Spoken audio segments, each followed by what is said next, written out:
दुनिया का सबसे अमीर देश कौन है? आपके मन में भी कभी ना कभी ये सवाल अवश्य आया होगा। अब इसका उत्तर सामने आ गया है और ये देश है चीन। जी हाँ, चीन अब दुनिया का सबसे अमीर देश बन चुका है। उसने अमेरिका को भी पीछे कर दिया है। Management consultant McKinsey and company की रिसर्च आर्म की एक रिपोर्ट सामने आई है।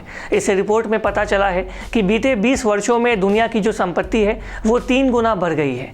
वर्ष 2000 में दुनिया की कुल संपत्ति $156 ट्रिलियन थी। यह बढ़कर 2020 में 514 ट्रिलियन खरब डॉलर हो गई है। हालांकि यहाँ जो बात सबसे महत्वपूर्ण है वो ये है कि वर्ष 2000 में चीन की संपत्ति कुल $7 ट्रिलियन थी। ये 2020 में बढ़कर अब $120 अरब तक पहुँच गई है। यानी कि सिर्फ 20 वर्षों में चीन की जो संपत्ति है उसमें $113 ट्रिलियन का इजाफा हुआ है। इसकी सहायता से चीन ने अमेरिका को भी पीछे छोड़ दिया है और वो अब दुनिया का सबसे अमीर देश बन गया है। 20 साल के समय में दुनिया में जितनी संपत्ति अर्जित की गई है उसमें करीब 1/3 हिस्सा अब चीन का ही है। वहीं दूसरी तरफ इन 20 सालों में अमेरिका की संपत्ति भी दोगुनी हुई है और $90 ट्रिलियन तक पहुँच गई है। हालांकि चीन पहले नंबर पर पहुँच गया है। चीन और अमेरिका दुनिया की 2 शक्तिशाली अर्थव्यवस्थाएं हैं। हालांकि दोनों देशों में करीब 10% वेल्थ वहां के सबसे अमीर परिवारों के पास है।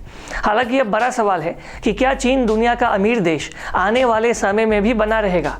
इसका उत्तर है शायद नहीं, क्योंकि चीन में इन दिनों पैसे नहीं आ रहे हैं। कोरोना वायरस के बाद से ही जो तमाम इन्वेस्टर्स हैं वो चीन में अपने पैसों को इन्वेस्ट करना नहीं चाहते हैं। उदाहरण के लिए फोर्ब्स की एक रिपोर्ट बताती है कि बीते सिर्फ 11 महीनों में चीन का इन्वेस्टमेंट के मामले में $1 ट्रिलियन का नुकसान हुआ है।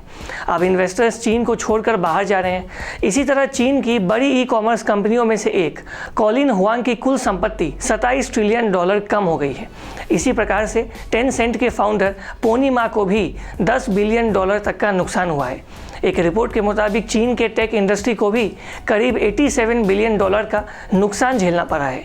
इन सब चीनी कंपनियों का अचानक से नुकसान में जाने का कारण है चीन की कम्युनिस्ट सरकार की विचारधारा, जिसके तहत चीन अमीर और गरीब के बीच की जो खाई है उसे कम करना चाहती है।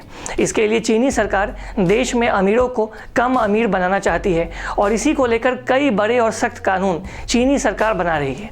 और अब यही कारण है कि अब कई सारे जो इन्वेस्टर्स हैं और जो विदेशी कंपनियां हैं वो चीन को छोड़कर दूसरे देशों में जा रहे हैं और इसका फ़ायदा भारत को भी हो रहा है। और कोरोना वायरस के बाद से चीन की पूरी दुनिया में फजीहत हो गई है और इस फजीहत को लेके भी कई सारी जो कंपनियां हैं, खास करके जो अमेरिकी कंपनियां हैं, वो चाइना से बाहर जा रही है और इसका फ़ायदा भारत, वियतनाम जैसे देशों को हो रहा है।